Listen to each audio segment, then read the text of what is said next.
Hey, it's Isabel, the witch from Cleveland. I just was going over things in my head and I came to a realization. The reason that I never feel like safe in my home, like I belong there, I have never been allowed to feel at home. My parents were always, it's their house, their highway.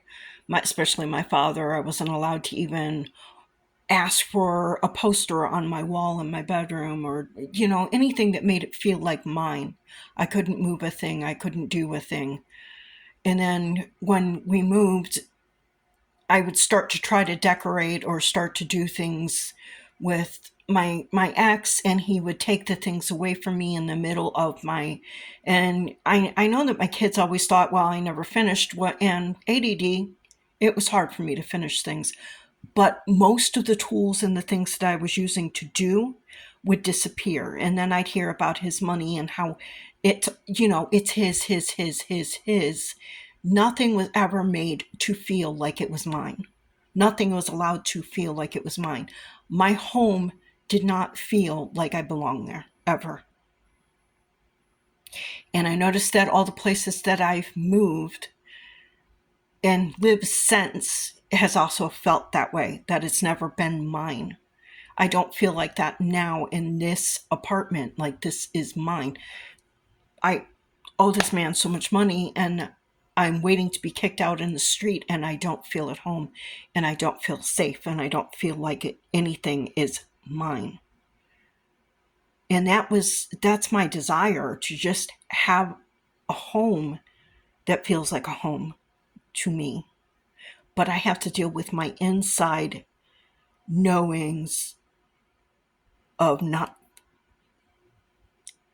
feeling at home ever.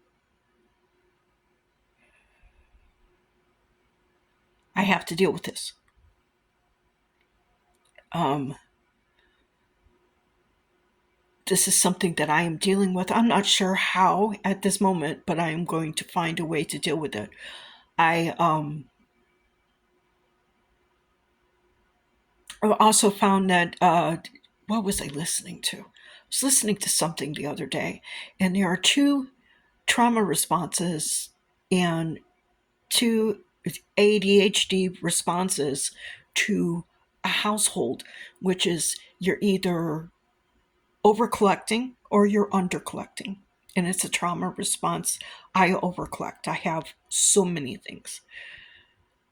Where and how I deal with that, that's another situation, because that just removing things from your home can be so triggering from where you're living, because it's not even feeling like a home.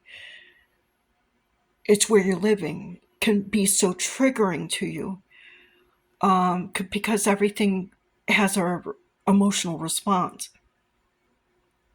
So this is where I'm dealing right now, where I'm trying to deal with situations being what they are, to feel like I have a home. And I don't need somebody to give me a home. Do you know what I'm saying? It's something that has to work out in my heart, um, where I can allow my home in here for my soul.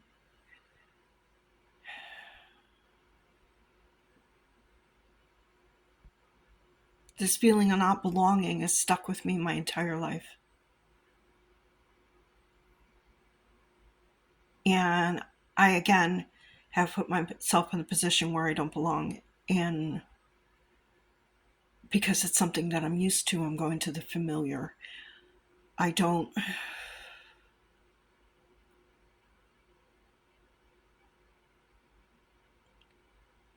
I want a place within me and with outside of me, on the outside of me, that feels like home. That feels like home. That's my desire.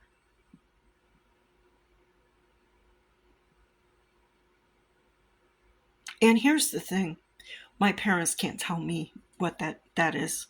My ex-husband can't tell me what that is. My children can't tell me what that is. That's for me to figure out. That's for me to know.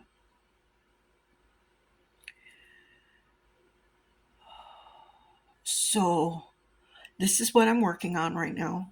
Um, more answers I get, the more you'll know. I'll tell you.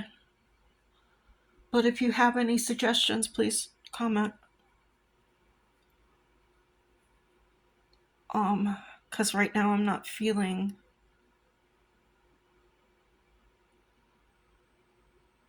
at peace at all.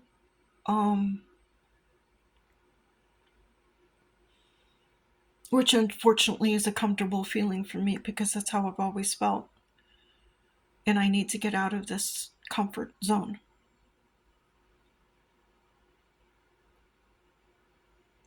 Comfort zones are not always a good place to be because they're keeping you in past junk instead of moving you forward into better life. Because that's what you're used to, and it's comfortable to be where you're used to being, right?